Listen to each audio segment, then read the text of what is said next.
Greetings, class. This is Sylvanus Banini, and it's week 8 presentation of my EDR strategy, which was due on week 5. Yes.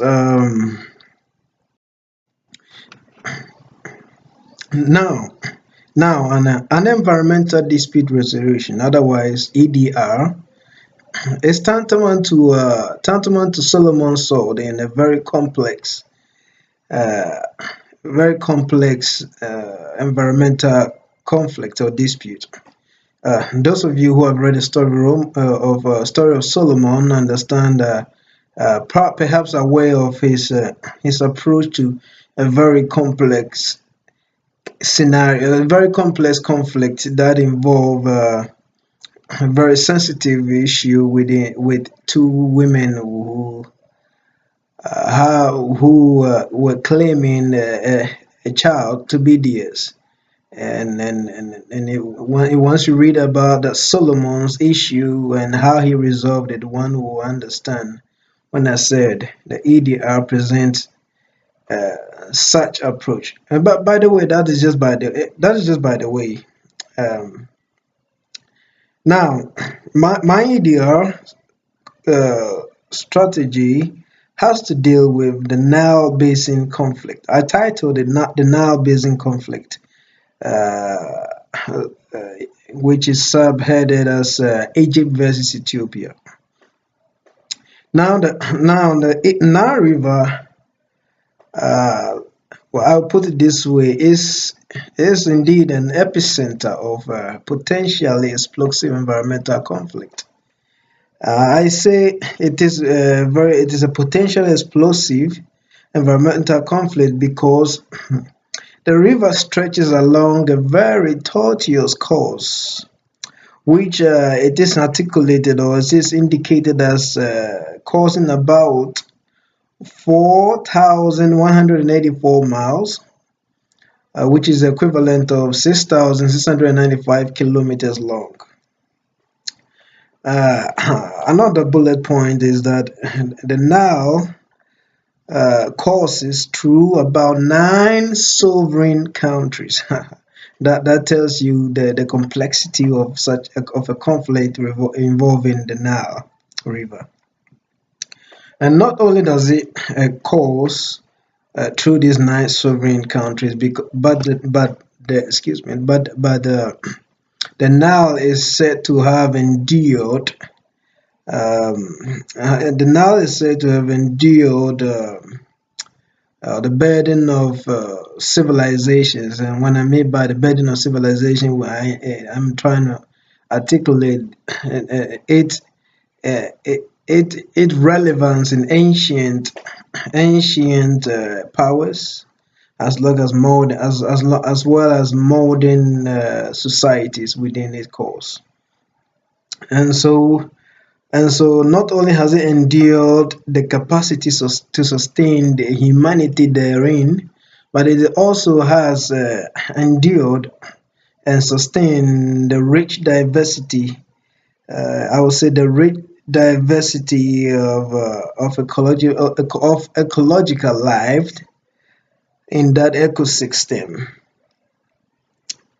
And so, having said that, the Nile embodies or calls, and initially has stated it about 9 sovereign states, within which the Nile courses, and therefore the Nile, as stated, courses along countries such as Egypt, Kenya, Ethiopia, Tanzania, Uganda, Rwanda, Zaire, Burundi, and Sudan. Now, for those of you who don't know, Zaire is simply now what we call the Democratic Republic of Congo. In short, what people say DR Congo. Sometimes I call it Dr. Congo. I just wanted to clarify things. Zaire is what we now call Congo, DRC. So, while all these individual states or sovereign states uh, do have very do have interest or are stakeholders in any conflict that involve the Nile River, uh, mine, mine, my EDR, uh, my EDR seems to addressed an issue or a conflict between Egypt and Ethiopia, who are also uh, stakeholders with regards to the Nile River. And so my ideal strategy exclusively exclusively addresses the conflict between Egypt and Ethiopia, one which has seen very conflicting and almost confrontational resolve.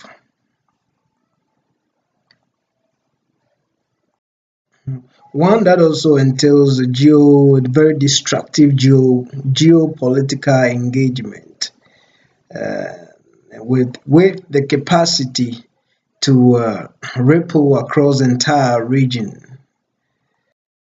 Now, it is stipulated that Egypt has about 94% of its total water resource from the river. The sad part is that Ethiopia, on the other hand, have decided that in order to guarantee its energy security, it will uh, uh, it will advance in the usage of the Nile resource. In other words, simply meaning Ethiopia have decided a mega plant,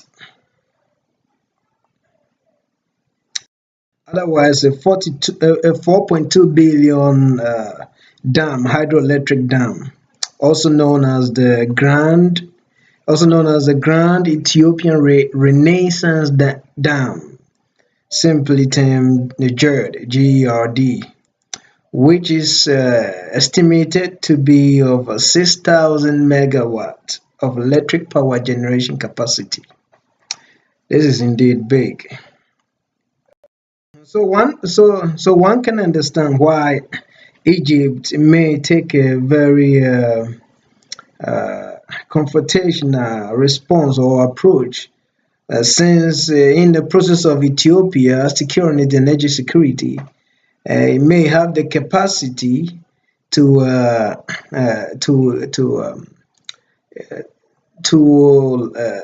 somehow impact Egypt's human security, since like I stated above, it uses about 94% of its water resource comes from the Nile. And so creating a dam, of course, will restrict the amount of water that flow downstream to Egypt, and then of course the states below. And so this is of course the origin of the conflict. Now, since the conflict since the conflicting variables, otherwise the values and needs, interests, and views therein are plural, I believe in my ideal strategy have articulated for the need to sustain common purpose to a constructive approach to conflict engagement, in order to avert not only confrontational approach that would destabilize the stability of the entire region, but also uh, eliminate and avert the prospect of protracted conflict, and otherwise the longevity of conflict, which can and has the potential to ripple not only across the sub-region but also the entire region of Africa. We know that have the nine countries that I've mentioned, about half half of these countries are already are engulfed in several volatile geopolitical confrontation. Therefore, having another massive incursion or military confrontation between these two powers of the sub-region, Egypt and Ethiopia, will further destabilize the region. That is essentially why the essence of EDR is necessary to create to provide a mediator who create an environment of trust and respect that is lacking in this conflict. And that's what my EDR approach is: bring the conflicting parties together, especially considering the fact that this is not internal. This is not just an internal conflict, but this is an external conflict involving sovereign countries, involving sovereign policies, involving several facets of conflict, and therefore it is indeed necessary. Certainly, resolution is feasible.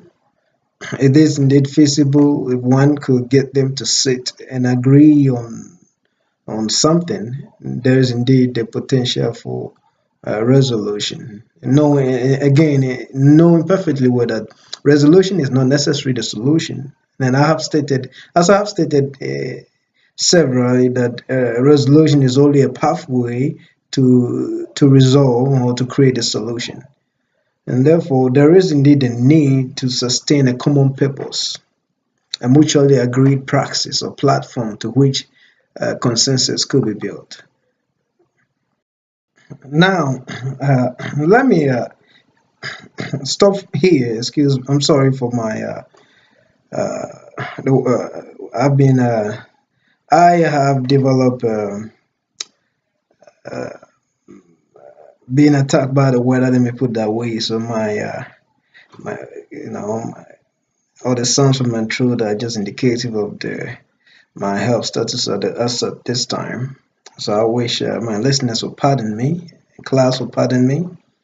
But I would like to go back, give a little background on some of the potential explosive tendencies of this conflict, which, for example, in the year 2013, then President Mohamed Morsi of Egypt had made a statement of the potential explosive nature of this conflict by indicating the prospect of military intervention if indeed Ethiopia will go ahead and establish this mega dam that is intended to also satisfy its energy security. Certainly, one can understand Egypt's fear, because Egypt for years have had a historic and endemic monopoly over the region and also the resources within the region, and therefore seeing a rival as Ethiopia, which seems to challenge its historic monopoly over the region and as well as the resources therein, one could understand why Egypt would take such a potentially explosive attitude towards the conflict. In short, I would say that it is based on what I have indicated, the importance of the Nile River to the respective states within or along its course, the prospect of explosive conflict. My EDR strategy seems to articulate, or in other words, my EDR strategy articulates the necessity for a collaborative platform. And what I mean by collaborative platform, it means that the sitting together of Egypt and Ethiopia, also the representative of the remaining states, which will be chaired by a coalition of a coalition of international regional bodies such as the African Union or the AU, which oversees the continental dispute and issues. Also, the United Nations, which has several branches that deals with an environment and conflict globally, as well as what we call the NBI, otherwise the Nile Basin Initiative, which may take an which will objectively mediate the conflict.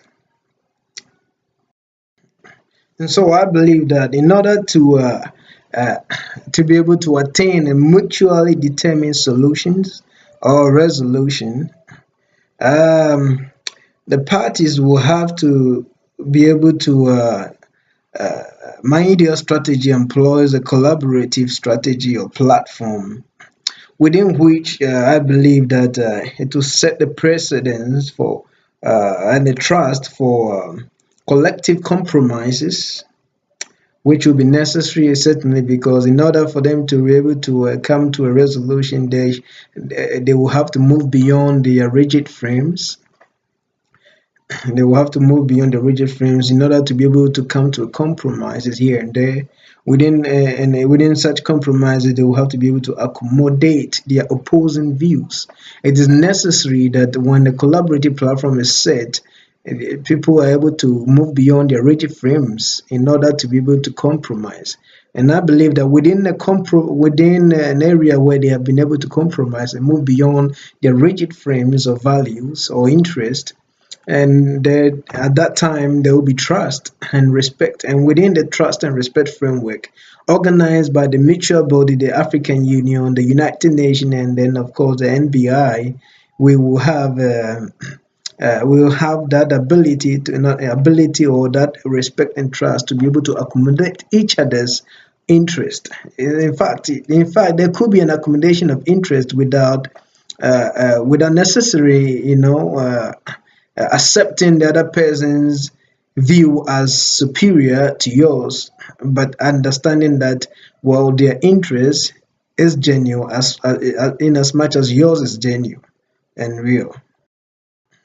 With all that said, it is very apparent that indeed future conflict again, as I repeat, will most definitely be steered by environmental or geopolitical interest and frictions. And that is why I believe that is why I chose, for example, I chose the Nile conflict, the Nile Basin conflict or the Nile Basin issue, because this is not just an internal conflict, but this involves sovereign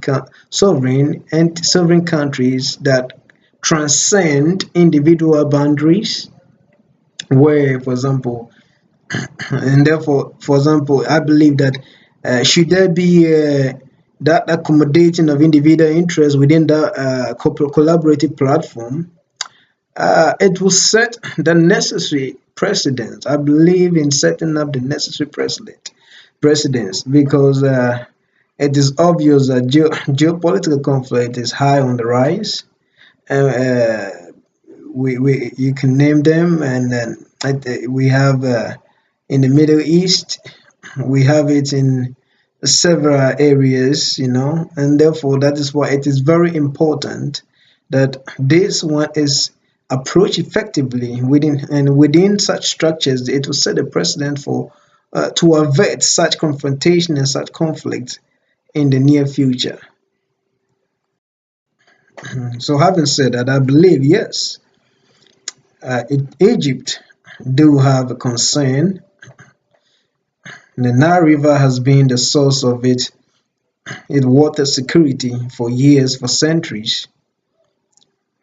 And therefore, any attempt by any country to divert the course of the river will significantly impact its human security.